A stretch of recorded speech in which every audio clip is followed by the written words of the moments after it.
ഇന്നത്തെ വിഷയം വിശുദ്ധി എന്നുള്ളതാണ്. ഞാൻ ആ വാക്യം അന്വേഷിച്ചപ്പോൾ അതിനകത്ത് അങ്ങനെ ഒരു പദം കണ്ടില്ല.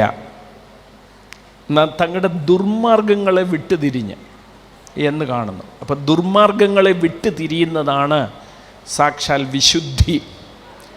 അപ്പോൾ നമ്മുടെ ദുർമാർഗങ്ങൾക്ക് മുഖാന്തരമാകുന്ന ഘടകങ്ങളിൽ സുപ്രധാന ഘടകമാണ് പിശാച്. എനിക്ക് തന്നിരിക്കുന്ന വിഷയം പിശാചിനെ തോൽപ്പിച്ച് വിശുദ്ധി കൈവരിക്കുക എന്നുള്ളതാണ്. ഇതിനാധാരമായി വായിക്കാം എഫേസ്യ ലേഖനം 6-ാം അധ്യായം 11-ാം വാക്യം. പിശാചിന്റെ തന്ത്രങ്ങളോട് എതിർത്ത് നിൽപ്പാൻ കഴിയേണ്ടതിന് ദൈവത്തിന്റെ സർവായുധവർഗം ധരിച്ചുകൊള്ളുവീൻ. പ്രിയ കർത്താവേ, അങ്ങയുടെ ദാസന്മാരിലൂടെ ഞങ്ങളെ കേൾപ്പിച്ച ദൂതിനായി സ്തോത്രം. ആത്യന്തികമായി അങ്ങിതിലൂടെ എല്ലാം ഉദ്ദേശിച്ചത് ഞങ്ങളുടെ യഥാസ്ഥാനമാണ്, ശുദ്ധീകരണമാണ്. അങ്ങയ്ക്ക് ഞങ്ങളോട് പ്രിയമുള്ളത് കൊണ്ട് കേൾപ്പിച്ചു കൊണ്ടിരിക്കുന്ന, ഇനി കേൾപ്പിക്കാൻ പോകുന്ന എല്ലാ ആലോചനകൾക്കായി ഞങ്ങൾ അങ്ങയെ സ്തുതിക്കുന്നു. തുടർന്ന് അങ്ങയുടെ ആലോചന അതിനെ പ്രതിനിധീകരിക്കുവാൻ അടിയനെ ശുദ്ധീകരിക്കണമേ, യേശു ക്രിസ്തുവിൻ നാമത്തിൽ തന്നെ. പിശാചിൻ്റെ തന്ത്രങ്ങളോട് എതിർത്ത് നിൽപ്പാൻ കഴിയേണ്ടതിന് ദൈവത്തിൻ്റെ സർവായുധവർഗം ധരിച്ചുകൊള്ളുക. ഈ ഭാഗം നമുക്ക് സുപരിചിതമാണ്. പക്ഷേ തന്ത്രം എന്ന വിഷയത്തെക്കുറിച്ച് അധികം ഞാൻ കേട്ടിട്ടില്ല. സർവായുധവർഗം ധരിക്കണം. ഒഫൻസീവ് വെപ്പൺ, ഡിഫൻസീവ് വെപ്പൺ, ഇങ്ങനെ പല നമ്മളെ തന്നെ സംരക്ഷിക്കുവാനുള്ള അനേക ഉപാധി തുടർന്ന് നമ്മൾ വായിക്കുന്നുണ്ട്. നമ്മൾ ആക്രമിക്കുവാൻ നമ്മുടെ കയ്യിൽ ഒരൊറ്റ ആയുധമേ ഉള്ളൂ, അത് വാളാണ്. എന്നാൽ വാളുകൊണ്ടും ആക്രമിക്കുവാൻ കഴിയാത്ത ഒരു ഘടകമുണ്ട്. അതെന്താണ് ചോദിച്ചാൽ ശത്രുവിൻ്റെ തന്ത്രം. എല്ലാ യുദ്ധങ്ങളും വിജയിക്കുന്നത് ആയുധങ്ങളുടെ ശേഖരം കൊണ്ട് മാത്രമല്ല, ആയുധശക്തി കൊണ്ട് മാത്രമല്ല, സേനകളുടെ എണ്ണബലം കൊണ്ട് മാത്രമല്ല. യുദ്ധത്തിൽ ജയിക്കുന്നതിന് സുപ്രധാനമായ പങ്ക് തന്ത്രത്തിനുണ്ട്. സ്തോത്രം. തന്ത്രം എന്ന് പറയുമ്പോൾ പിശാചിനൊരു തന്ത്രമുണ്ട്, എതിരാളിക്കൊരു തന്ത്രമുണ്ട്. ആ തന്ത്രം നമ്മൾ അറിഞ്ഞെങ്കിലേ തിരിച്ച് തന്ത്രപൂർവം അവനോട് പൊരുതുവാൻ നമുക്ക് കഴിയുകയുള്ളൂ. പിശാചിൻ്റെ തന്ത്രം എന്തോ? ഈ പിശാചിൻ്റെ തന്ത്രം പെട്ടെന്ന് പറയുവാൻ ചില ഉദാഹരണങ്ങൾ വേദപുസ്തകത്തിൽ തന്നെയുണ്ട്. 2 കൊരിന്ത്യർ 2:11 വായിച്ചേ.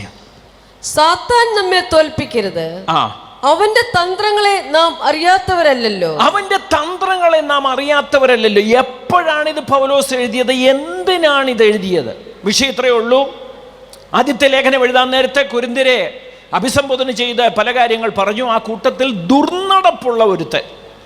പുള്ളിയുടെ പ്രശ്നം ഇത്രയേ ഉള്ളൂ. പുള്ളി അപ്പൻ്റെ ഭാര്യയെ ഭാര്യയായി വെച്ചുകൊണ്ടിരിക്കുകയാണ്. കാരണങ്ങൾ പലത് കാണും. നമുക്കറിയാം, ഒരു പക്ഷേ വയോധികനായ പിതാവ് വിവാഹം കഴിഞ്ഞു. ആ വിവാഹം ഒരു പ്രായം കുറഞ്ഞ സ്ത്രീയുമായിട്ടായിരുന്നു. അത് കഴിഞ്ഞ് പെട്ടെന്ന് ഈ പിതാവ് അന്തരിച്ചു. ഈ സ്ത്രീയുടെ ഉത്തരവാദിത്വം മക്കളുടെ മേൽ, മകൻ്റെ മേൽ വന്നെന്നിരിക്കട്ടെ. ചുരുക്കി പറഞ്ഞാൽ മൂത്ത മോൻ്റെ പ്രായമേ ഉള്ളൂ ആ സ്ത്രീക്ക്. ചുരുക്കി പറഞ്ഞാൽ ഈ മനുഷ്യൻ അവരെ ടേക്ക് കെയർ ചെയ്യുന്നതിൻ്റെ ഭാഗമായിട്ട് ഭാര്യയായി സ്വീകരിച്ചതായിരിക്കാം. സാധ്യത കേട്ടോ. പക്ഷേ കൊരിന്ത് സഭയിൽ അദ്ദേഹം അംഗമാണ്. അവിടെ വിഷയം, കൊരിന്ത് സഭയിൽ അംഗമാണ്.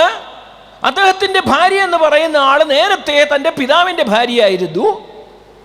പ്രായം തീരെ കുറവായിരിക്കാം, അല്ലെങ്കിൽ ഇദ്ദേഹത്തിൻ്റെ സമപ്രായക്കാരായിരിക്കും. ടേക്ക് കെയർ ചെയ്യുന്ന, ഉത്തരവാദിത്തപ്പെടുന്നതിൻ്റെ ഭാഗമായിട്ട് ഈ സഹോദരിയുടെ ഉത്തരവാദിത്വം കൂടെ ഏറ്റിരിക്കുക. പക്ഷേ പ്രശ്നം അതല്ല. സഭയിൽ ആർക്കും അതൊരു വിഷയമേ അല്ല. പുള്ളി തിരുവത്താഴം എടുക്കുന്നെന്ന്, പുള്ളി സഭായത്തിന് ആർക്കറിയാം പാട്ട് ലീഡ് ചെയ്യുന്നുണ്ടായിരിക്കാം. ചിലപ്പോൾ കമ്മിറ്റി മെമ്പറുമായിരിക്കും. ചിലപ്പം കാശിൻ്റെ മുഷ്കു കൊണ്ട് ആ സഭയിലെ ഏറ്റവും വലിയ പ്രധാനിയായിരിക്കാം. ആർക്കും അതൊരു വിഷയമേ അല്ല.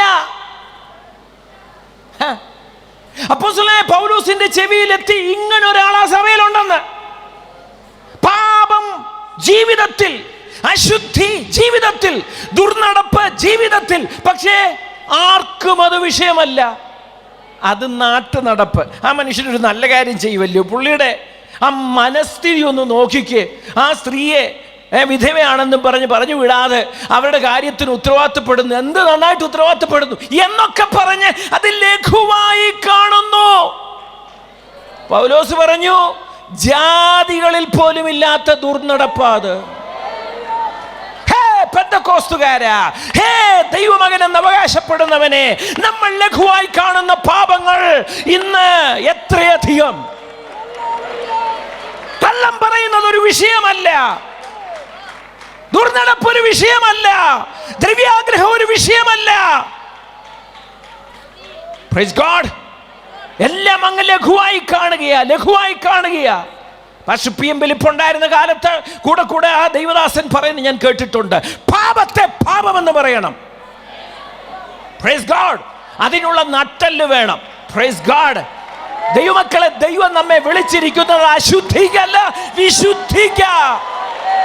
എത്ര നാട്ടു നടപ്പാണെങ്കിലും, എല്ലാവരും കണ്ണടയ്ക്കുന്ന വിഷയമാണെങ്കിലും, ദൈവത്തിന്റെ വചനത്തിന്റെ ഗ്രാഹ്യമുള്ളവൻ ദൈവം വിശുദ്ധനാകിയാൽ അവനെ പോലെ വിശുദ്ധനാകുവാൻ നമ്മൾ ഉത്സാഹിക്കണം. തന്ത്രമറിയണം, ലഘുവായി നമ്മൾ കാണത്തക്കവണ്ണം. വേറൊരു സാധ്യതയൂടെ ഞാൻ അവിടെ കാണുന്നുണ്ട്. കാരണം ഈ വിഷയം ഒന്ന് കൈകാര്യം ചെയ്യാൻ അവിടെ ആരും ഇല്ലാത്തതിൻ്റെ ഒരു കാരണം, ഗ്രൂപ്പ് പലതാ അവിടെ. പൗലോസിന്റെ പക്ഷമുണ്ട്, കേഫാവിന്റെ പക്ഷമുണ്ട്, അപ്പല്ലോസിന്റെ പക്ഷമുണ്ട്, കർത്താവിന്റെ വരെ പക്ഷമുണ്ട്. ഇപ്പോൾ ആരെങ്കിലും ഈ കേസ് ഒന്ന് എടുത്താൽ മറ്റേ ഗ്രൂപ്പ് സംരക്ഷിക്കും. രാവിലെ സമയം ദൈവമക്കളെ, ഇവിടെ നിന്നുകൊണ്ട് ഞാൻ പറയട്ടെ, നമുക്ക് അവന്റെ തന്ത്രത്തെക്കുറിച്ചുള്ള അറിവുണ്ടാകണം. Praise God. പാപത്തെ പാപമല്ലാതാക്കുന്ന, ലഘുവായി കാണുന്ന, അശുദ്ധിയെ അശുദ്ധിയായി കാണുവാൻ കഴിയാത്ത ആ സ്ഥിതിയിലേക്ക് നമ്മെ കൊണ്ടെത്തിച്ച പിശാചിന്റെ തന്ത്രം തിരിച്ചറിയണം. Praise God. എന്നാൽ നമ്മൾ വായിച്ച ഭാഗം എന്തുവാ? അത് പിശാചിന്റെ വേറൊരു തന്ത്രമാ. ഇവൻ എന്ത് ചെയ്തു? ആ ദുഷ്ടനെ നീക്കാൻ പറഞ്ഞു. പൗലോസ് പറഞ്ഞപ്പോൾ ഇവർ കേട്ടു, നീക്കി കഴിഞ്ഞു. ഇദ്ദേഹം എന്ത് ചെയ്തു? അതിദുഃഖം, അനുതാപം, മാനസാന്തരം, കണ്ണുനീര്. അന്നേരം എന്തുവാ? അവൻ കണ്ണീര് പൊഴിച്ചു, കാര്യമൊക്കെ ശരിയാ. അങ്ങനെ അവനെ ഇനി തിരിച്ചെടുക്കുന്ന പ്രശ്നമൊന്നും ഉദിക്കുന്നില്ല. അത് വേറെ കാര്യം. ഏതായാലും നമ്മൾ തിരിച്ചു നിർത്തിയ സ്ഥിതിക്ക് അങ്ങനെ തന്നെ ഇരുന്നോട്ടെ. മനസ്സിലായോ? അവൻ ആദ്യ ദുഃഖത്തിൽ മുങ്ങി, അവൻ മാനസാന്തരപ്പെട്ടു, അവൻ അനുതപിച്ചു. പക്ഷെ തിരിച്ചെടുക്കാൻ കൊരിന്ത് സഭ തയ്യാറാകുന്നില്ല. അപ്പോസ്തലനായ പൗലോസ് പറഞ്ഞിട്ട് തന്നെയാ ഇവനെ തിരിച്ചു നിർത്തിയത്. പക്ഷേ പൗലോസ് 2-ാം ലേഖനത്തിൽ എന്തു പറഞ്ഞു? നിങ്ങൾ അവനെ വീണ്ടും ചേർത്തുകൊള്ളണം. Praise God. എങ്ങനെ ചേർക്കണം? നിങ്ങൾ ക്ഷമിക്കണം, അവനെ ആശ്വസിപ്പിക്കണം, സ്നേഹം ഉറപ്പിച്ചു കൊടുക്കണം. ഞാൻ പറയുന്നത് നിങ്ങൾ അനുസരിക്കണം കേട്ടോ. അടുത്ത തന്ത്രം പിശാചിന്റെ, ആരെയെങ്കിലും ഒന്ന് പാപത്തിന് പിടിച്ചാൽ, ഒന്ന് പരസ്യമായി കഴിഞ്ഞാൽ, പിന്നെ അവനോട് ആയുസ്സിൽ ക്ഷമിക്കാതെ അവൻ പോകുന്ന സ്വർഗത്തിൽ എനിക്ക് പോകണ്ട, അവനുമായിട്ടൊരു ബന്ധം ഈ ജന്മത്തിലില്ല എന്ന് പറഞ്ഞ് അവനെ തുച്ഛീകരിച്ച് ഒറ്റപ്പെടുത്തി മാറ്റി നിർത്തുവാനുള്ള ആ ക്രൂര മനോഭാവം. Praise God. അതും പിശാചിന്റെ തന്ത്രമാ. സ്തോത്രം, സ്തോത്രം. അതുകൊണ്ട് പൗലോസ് എന്തോ നിർദ്ദേശം കൊടുത്തത്? നിങ്ങൾ അവനെ വീണ്ടും ചേർത്ത് കൊള്ളണം. അവൻ അതിദുഃഖത്തിൽ എന്ത് ചെയ്യരുത്? മുങ്ങിപ്പോകരുത്. നിങ്ങളുടെ സ്നേഹം അവൻ എന്ത് ചെയ്ത് കൊടുക്കണം? ഉറപ്പിച്ചു. അത് കഴിഞ്ഞിട്ടാണ് പൗലോസ് പറഞ്ഞത്, പിശാചിന്റെ തന്ത്രങ്ങളെ നിങ്ങൾ അറിയാത്തവരല്ല. എന്തുവാ അതിനകത്ത് പിശാചിന്റെ തന്ത്രം? സഭയിൽ വിശുദ്ധി പറഞ്ഞ് തമ്മിൽ അടുപ്പിച്ച് ഇവരാരും സ്വർഗത്തിൽ പോകരുത്. പാപം ചെയ്തവനും പോകരുത്, ചെയ്യാത്തവനും പോകരുത്, ശിക്ഷിക്കപ്പെട്ടവനും പോകരുത്, ശിക്ഷിച്ചവനും പോകരുത്. തമ്മി ഒരഞ്ഞടിച്ചടിച്ചിരുന്നോ? Praise God. വിശുദ്ധി പറഞ്ഞ് നമ്മുടെ കൂട്ടുസഹോദരനെ ഒറ്റപ്പെടുത്താൻ നമുക്ക് അനുവാദമില്ല. Praise God. വിശുദ്ധി പറഞ്ഞ് നമ്മുടെ അനുതപിച്ച കൂട്ടു സഹോദരനെ, കണ്ണുനീരൊഴുക്കുന്ന കൂട്ടു സഹോദരനെ തള്ളിക്കളയുവാൻ നമുക്ക് അനുവാദമില്ല. ഞങ്ങളെ തിയോളജി പഠിപ്പിച്ചപ്പോൾ ഹെബ്രോൻ ബൈബിൾ കോളേജിൽ ഇപ്രകാരം ഞങ്ങളുടെ അധ്യാപകൻ പഠിപ്പിച്ചു, വേദപുസ്തകത്തിൽ മുടക്കാൻ പ്രമാണമേ ഇല്ലെന്ന്. ഞങ്ങൾ അന്താളിച്ചു പോയി, അങ്ങനെയുണ്ടോ? അദ്ദേഹം പറഞ്ഞു, മുടക്കുന്നത് പോലും തിരിച്ചെടുക്കാനാ. മുടക്കുന്നതിൻ്റെ വരെ ഉദ്ദേശം എന്തുവാ? അവൻ അനുതപിക്കണം, അവൻ ഏറ്റുപറയണം, അവൻ കരയണം, അതിനാ മുടക്കുന്നത്. അതുകൊണ്ട് എന്ത് സംഭവിക്കണം? അങ്ങനെ കരയുമ്പോൾ അവൻ യഥാസ്ഥാനപ്പെടും. Praise God. പ്രിയ ദൈവമക്കളെ, പിശാചിൻ്റെ തന്ത്രം നാം അറിയാത്തവരല്ലല്ലോ. അടുത്ത തന്ത്രം 1 കൊരിന്ത്യർ 6:4 വായിച്ചേ.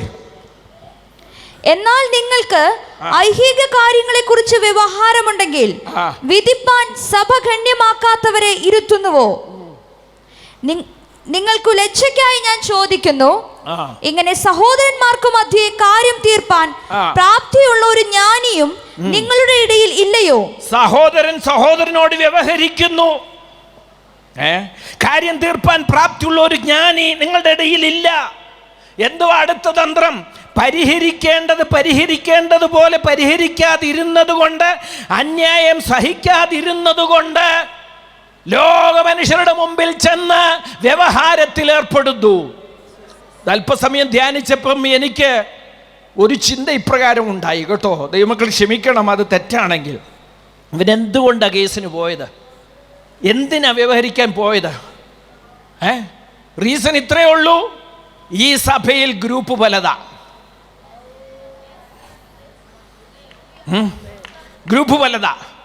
അപ്പോഴേതെങ്കിലും ഒരു ഗ്രൂപ്പ് ഇവനെ രക്ഷിക്കാനോ, ഇവനെ ഒന്ന് സംരക്ഷിക്കാനോ, അല്ലെങ്കിൽ ഒന്ന് ന്യായം പറയാനോ അതിലെ ഒരാളൊന്ന് തയ്യാറായ മറ്റേ ഗ്രൂപ്പ് കാലുവാരിയിരിക്കും.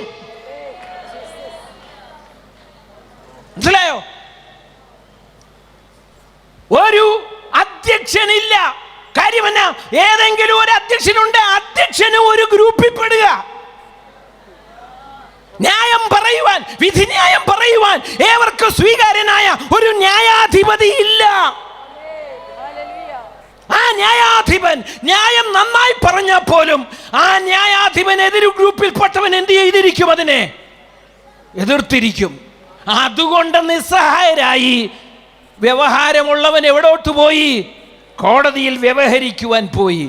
ഈ ശാപം നമ്മളൊന്ന് തിരിച്ചറിയണം കേട്ടോ. ഈ ബന്ധനം നമ്മളൊന്ന് തിരിച്ചറിയണം. ഈ പിശാചിന്റെ തന്ത്രം നാം ഒന്ന് തിരിച്ചറിയണം. പ്രിയ ദൈവമക്കളെ, സാധാരണ വിശ്വാസികളുടെ കാര്യമല്ല പറയുന്നത്. ദൈവസഭയ്ക്ക് അധ്യക്ഷത ചെയ്യുവാൻ ദൈവം ആക്കി വെച്ചിരിക്കുന്ന അഭിഷക്തന്മാർ ഇനിയെങ്കിലും ഒന്ന് ഉണരണം. നമ്മുടെ തെറ്റ് നമ്മൾ തിരിച്ചറിയണം, നമ്മുടെ ദോഷം നമ്മൾ തിരിച്ചറിയണം, നമ്മുടെ അതിക്രമം നമ്മൾ തിരിച്ചറിയണം. സ്തോത്രം, സ്തോത്രം, സ്തോത്രം. വിശുദ്ധി എന്ന് പറയുന്നത് വാ കൊണ്ട് പറയുന്നതല്ല. താഴ്മ എന്ന് പറയുന്നത് വാ കൊണ്ട് പറയുന്നതല്ല.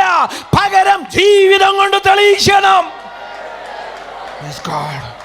സാത്താനെ തോൽപ്പിക്കുവാൻ ദൈവം നമുക്ക് തന്നിരിക്കുന്ന ഉപാധി, അവന്റെ തന്ത്രം തിരിച്ചറിഞ്ഞ് ആ തന്ത്രത്തിന്മേൽ ജയം കൈവരിക്കണം. Praise God.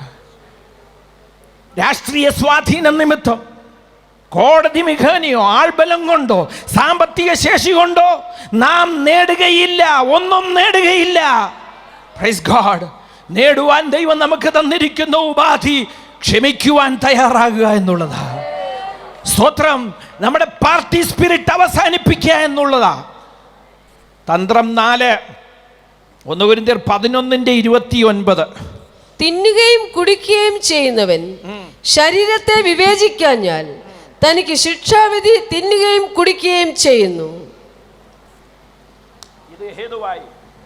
ഇത് ഹേതുവായി നിങ്ങളിൽ പലരും ബലഹീനരും രോഗികളും ആകുന്നു, അനേകരും നിദ്ര കൊള്ളുന്നു. നാം നമ്മെ തന്നെ വിധിച്ചാൽ വിധിക്കപ്പെടുകയില്ല. ഇവിടെ വാക്യത്തിൽ പറഞ്ഞിരിക്കുന്ന വസ്തുത വേദശാസ്ത്രിയുടെ ഇടയിൽ വിവിധ അഭിപ്രായമുണ്ട്. തിന്നുകയും കുടിക്കുകയും ചെയ്യുന്നവൻ ശരീരത്തെ വിവേചിക്കാഞ്ഞാൽ തനിക്ക് ശിക്ഷാവധി തിന്നുകയും കുടിക്കുകയും ചെയ്യുന്നു. ആ ശരീരം ഏതാ? ക്രിസ്തുവിൻ്റെ ഭൗതിക ശരീരമാണോ അതോ സഭയാകുന്ന ശരീരമാണോ? ഈ സന്ദർഭം വെച്ച് നമുക്ക് പറയാൻ പറ്റുന്നത് ക്രിസ്തുവിൻ്റെ ശരീരമാകുന്ന സഭയെന്ന. പൗലോസ് ഈ തിരുവത്താഴത്തെ സംബന്ധിക്കുന്ന ദൈവത്തിൽ നിന്ന് പ്രാപിച്ച വെളിപ്പാട് പറയുന്നതിന് മുൻപേ ഇപ്രകാരം ചോദിച്ചു: തിന്നുവാനും കുടിക്കുവാനും നിങ്ങൾക്ക് വീടുകളില്ലയോ? ഇല്ലാത്തവരെ, ദൈവസഭയെ നിങ്ങൾ തുച്ഛീകരിച്ച് എന്ത് ചെയ്യുന്നു? ഇല്ലാത്തവരെ ലജ്ജിപ്പിക്കുന്നു. ഒരു കൂട്ടർ വിശന്നും മറ്റൊരു കൂട്ടർ ലഹരി പിടിച്ചു വിരിക്കുന്നു. ഇതെല്ലാം എങ്ങനെ ഉണ്ടാകും ദൈവമക്കളെ? ഒന്ന് പറഞ്ഞേ. ഒരു കൂട്ടർ അങ്ങ് ഭയങ്കരമായിട്ട് ലഹരി പിടിച്ചിരിക്കുന്നു, ഒരു കൂട്ടർ എങ്ങനെ ഇരിക്കുന്നു? വിശന്നിരിക്കുന്നു. ഉച്ചനീചത്വം, സ്തോത്രം, സ്ഥാനമാന പദവികൾ നിമിത്തമുള്ള ഏറ്റക്കുറച്ചില്, ഇവയെല്ലാം നിലനിർത്തിക്കൊണ്ട് ഇവരെന്ത് ചെയ്തിരുന്നത്? തിരുമേശയിൽ ഭാഗവാക്കായിരുന്നത്. അപ്പോസ്തലനായ പൗലോസ് പറഞ്ഞു, ശരീരത്തെ വിവേചിക്കാഞ്ഞാൽ, ക്രിസ്തുവിൻ്റെ ശരീരമാകുന്ന സഭയെ വിവേചിക്കാഞ്ഞാൽ നിങ്ങൾ തിന്നുന്നത് തിരുവത്താഴമല്ല, ശിക്ഷാവിധി തിന്നുകയും കുടിക്കുകയും ചെയ്യുന്നു. പ്രിയതേ മക്കളെ, മറ്റന്നാള് നമുക്കിവിടെ ഒരു തിരുമേശയുണ്ട് കേട്ടോ. ഒരു കാരണവശാലും ഭിന്നത പറഞ്ഞ് പരിസാനിപ്പിക്കാതെ, ശുദ്ധീകരണം പ്രാപിക്കാതെ, ഐകമത്യം പ്രാപിക്കാതെ, കുറവുകൾ ഏറ്റു പറയാതെ മേശയിൽ ഭാഗവക്കായാൽ ഏത് വലിയ അപ്പോസ്തലനും ശരീരം, സ്തോത്രം, നിമിത്തം ശിക്ഷാവധിക്ക് യോഗ്യരായിത്തീരും. സ്തോത്രം. നമ്മൾ മനുഷ്യരാ, നമുക്ക് അപാകതകൾ ഉണ്ടാകാം, ബലഹീനതകൾ ഉണ്ടാകാം. ഇവിടെ ആരും പൂർണ്ണന്മാരല്ല. നമ്മുടെ ശരീരത്തിന്റെ വീണ്ടെടുപ്പ് സംഭവിച്ചിട്ടില്ല. പക്ഷെ ഒരു കാര്യം ഓർക്കണമേ, ഈ പുസ്തകം പറയുന്നു, തിരുമേശയോട് അടുക്കുമ്പോഴെങ്കിലും തന്നെത്താൻ ശോധന ചെയ്യണം. പോരാ, ക്രിസ്തുവിൻ്റെ ശരീരമാകുന്ന സഭയെ നീ എന്ത് ചെയ്യണം? വിവേചിക്കണം. അനൈകമത്യത്തോടുകൂടെ അനുഷ്ഠിക്കേണ്ടതല്ല തിരുമേശ. സ്തോത്രം. ഏറ്റക്കുറച്ചിൽ, ഉച്ചനീചത്വം നിലനിർത്തി അനുഷ്ഠിക്കേണ്ടതല്ല തിരുമേശ. ദുരുപദേശം നിലനിർത്തി അനുഷ്ഠിക്കേണ്ടതല്ല തിരുമേശ. ജീവിത പെശക അറിഞ്ഞുകൊണ്ട് നിലനിർത്തി അനുഷ്ഠിക്കേണ്ടതല്ല തിരുമേശ. ഇവയെല്ലാം ദൈവസന്നിധിയിൽ ശോധന ചെയ്ത് അറിയുന്ന സമസ്ത കാര്യത്തിനും പരിഹാരം വരുത്തിയിട്ട് വേണം ഈ മേശയിൽ ഭാഗവാക്കാകുവാൻ. അല്ലെങ്കിൽ എന്തു സംഭവിക്കും? നിങ്ങളിൽ പലരും ബലഹീനരും രോഗികളുമാകുന്നു, അനേകരും നിദ്ര കൊള്ളുന്നു. Praise the Lord. പിശാചിന്റെ അടുത്ത തന്ത്രം മനസ്സിലായോ? എന്നെയും നിങ്ങളെ ബലഹീനരാക്കുവാൻ, രോഗികളാക്കുവാൻ, സഭാഗത്തിന് പോകാൻ ഒക്കാത്ത വിധത്തിലാക്കി തീർക്കുവാൻ അവൻ തന്ത്രപൂർവ്വം മെനയുന്ന അവൻ്റെ കുടില തന്ത്രങ്ങളെ തിരിച്ചറിഞ്ഞ് എത്ര പേര് അണിനിരക്കും അവനെതിരെ. ഹല്ലേലൂയ. വെള്ളിയാഴ്ച പ്രാർത്ഥനയുടെ ദിവസമാണല്ലോ. വലിയൊരു കൂട്ടം സഹോദരന്മാര് കടന്നു വന്നിട്ടുണ്ടല്ലോ. ദൈവമക്കളെ, നമ്മുടെ പ്രാർത്ഥനയിൽ ഇരിക്കുകയാണ് ദൈവപ്രവൃത്തിയുടെ വെളിപ്പെടൽ. ഹല്ലേലൂയ. തിരുമേശ ഇവിടെ നടക്കുമെങ്കിൽ, ഞായറാഴ്ച ദൈവത്തിന്റെ കർത്താവിന്റെ മേശ ഇവിടെ നടക്കുമെങ്കിൽ, ക്രിസ്തുവിന്റെ ശരീരമാകുന്ന സഭയെ വിവേചിച്ച് അനൈകമത്യം മാറ്റി, അശുദ്ധി മാറ്റി, പ്രൈസ് ഗോഡ്, ഹല്ലേലൂയ, എല്ലാവിധമായിട്ടുള്ള ശരീരത്തിന്റെ, ക്രിസ്തുവിന്റെ ശരീരത്തിന് അനുയോജ്യമല്ലാത്ത പ്രവണതകളെയും തച്ചുടച്ച് ആ പിശാചിന്റെ തന്ത്രമേൽ നമുക്ക് ജയം ഘോഷിക്കണം. വിശ്വസിക്കുന്നവർ കരമുയർത്തി ദൈവത്തെ സ്തുതിക്കാം. പിശാചിന്റെ തന്ത്രം അത് നമ്മൾ തിരിച്ചറിയണം.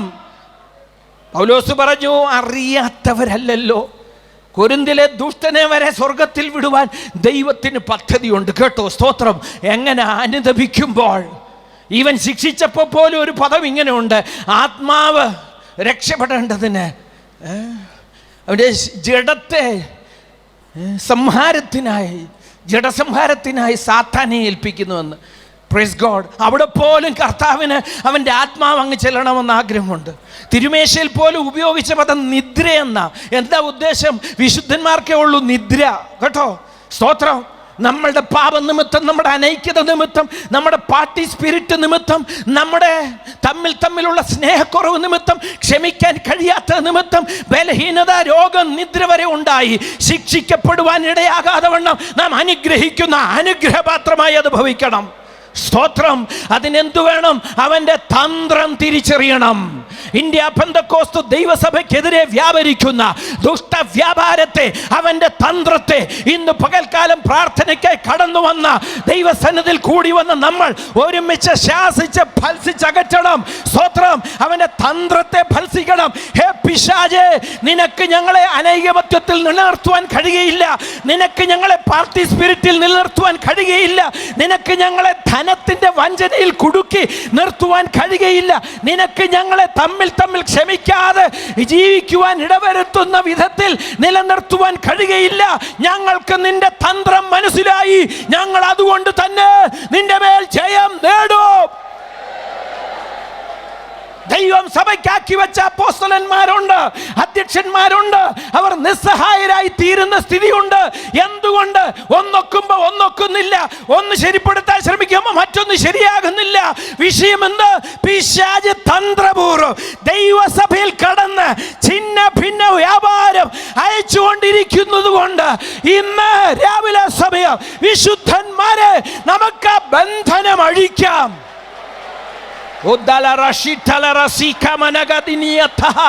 ഈ പഴയ പാമ്പ് തന്നെയാണ് ആ ഏദൻ പൂങ്കാവനത്തിൽ ആദം ഹവ്വമാരെ വഞ്ചിച്ചത്. ദൈവത്തോടുള്ള സംസർഗത്തിൽ കൂട്ടായ്മയിൽ 24 മണിക്കൂർ കഴിഞ്ഞിരുന്നവരെ ആ ഏദനിൽ നിന്ന് പുറത്താക്കത്തക്കവണ്ണം, അനുഗ്രഹത്തിൽ നിന്ന് അകറ്റത്തക്കവണ്ണം പ്രവർത്തിച്ച ആ കുടില തന്ത്രം, ആ തന്ത്രശാലി, ആ പഴയ പാമ്പ്, ആ ദുഷ്ടന്റെ മേൽ ഇന്ന് രാവിലെ നമുക്ക് ജയമെടുക്കാം. ഇല്ല പിശാചേ, നിനക്ക് ഞങ്ങളെ കിട്ടത്തില്ല. നിന്റെ തന്ത്രങ്ങൾക്ക് ഞങ്ങൾ വഴിപ്പെടുകയില്ല. നീ ഞങ്ങളെ അമ്മാനമാടാൻ ഞങ്ങൾ സമ്മതിക്കയില്ല. ഞങ്ങൾ ദൈവത്താൽ വീണ്ടെടുക്കപ്പെട്ടവരാണ്, ആ രക്തത്താൽ ശുദ്ധീകരിക്കപ്പെട്ടവരാണ്. ഞങ്ങൾ മനുഷ്യരാണ്, ശരീരത്തിന്റെ വീണ്ടെടുപ്പ് സംഭവിച്ചിട്ടില്ല. എന്നാൽ നിന്റെ തന്ത്രം ഞങ്ങളുടെ ഇടയിൽ വിലപ്പോകുകയില്ല. നിന്റെ കുടില തന്ത്രം ഞങ്ങളുടെ ഇടയിൽ വിലപ്പോകുകയില്ല. ഞങ്ങൾ ഐകമത്യപ്പെടും, ഞങ്ങൾ വിശുദ്ധിയിൽ തുടരും. ഞങ്ങൾ ജഡത്തെ അതിന്റെ രാഗമോഹങ്ങളോടുകൂടെ ക്രൂശിക്കും. എല്ലാവരും ദൈവസന്നിധിയിൽ എഴുന്നേറ്റ് നിൽക്കാം. ഹല്ലേലൂയ. പരസ്പരങ്ങളെ കരങ്ങളെ കോർത്തു പിടിക്കാം. നമ്മളെ ഛിന്ന ഭിന്നമാക്കുവാൻ ശ്രമിക്കുന്ന, നമ്മുടെ സന്തോഷം കെടുത്തുന്ന, നമ്മുടെ ഐകമത്യം കെടുത്തുന്ന, നമ്മുടെ വിശുദ്ധി കെടുത്തുന്ന സമസ്ത വ്യാപാരത്തെയും ഇന്ന് രാവിലെ ഇവിടെ നമ്മൾ ഒരുമിച്ച് ബന്ധിക്കാൻ പോകുകയാണ്. ദേവേദാര് കടന്നു പോകരുത്. സഹോദരന്മാർ ഒരുമിച്ച് പാടുവാൻ നമ്മളെ സഹായിക്കാൻ പോകുകയാണ്. സ്തോത്രം. ഒരുമിച്ച് പാടി നമ്മൾ ജയമെടുക്കുവാൻ പോകുകയാണ്. ഹല്ലേലൂയ. ശത്രുവോട് എതിർക്കുവാൻ. ഹല്ലേലൂയ.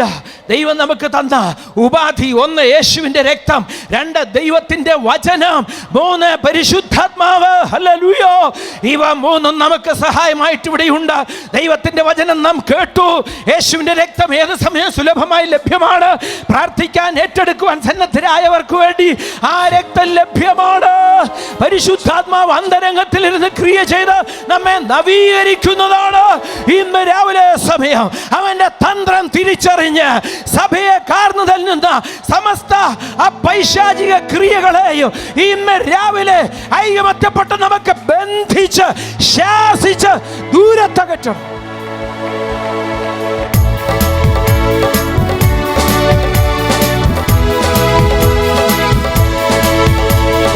മാലിന്യപ്പെട്ടിടതോടിടുക, മണവാളൻ വരവറ്റമടുത്തു പോയി. മാലിന്യപ്പെട്ടിടതോടിടുക, മണവാളൻ വരവറ്റമടുത്തു പോയി. അണിയറയിൽ പോയി നാം ആശ്വസിക്കാം ഒരുങ്ങീടം. അണിയറയിൽ പോയി നാം ആശ്വസിക്കാം ഒരുങ്ങീടം. വിശുദ്ധിയെ തികച്ചു നാം ഒരുങ്ങി വരുവാതി താമസമേറയില്ല. വിശുദ്ധിയെ തികച്ചു നാം ഒരുങ്ങി നിൽക്കാം. വരുവാതി താമസമേറയില്ല. കൊട്ടാരങ്ങളിലല്ലയോ കൊട്ടാരങ്ങൾ തുടങ്ങിക്കൊണ്ടിൽ വരും. കണ്ണോ താഴ്വരയിലല്ലയോ ഒരു സ്വസ്ഥതയുമില്ല മനുഷ്യർക്കിടെ. ഒരു മീട ഒരു സ്വസ്ഥതയുമില്ല മനുഷ്യർക്കിടെ. ഒരു മീട വിശുദ്ധിയെ തികച്ചു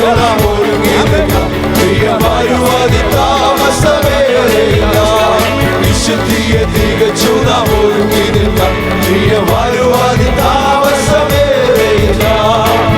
ആകാശത്തിൻ ശക്തി ഇളകുന്നത് ഭൂമിയിലെന്തോ ഭവിക്കുമെന്നോർത്തുകൊണ്ട്. ആകാശത്തിൻ ശക്തി ഇളകുന്നത് ഭൂമിയിലെന്തോ ഭവിക്കുമെന്നോർത്തുകൊണ്ട്.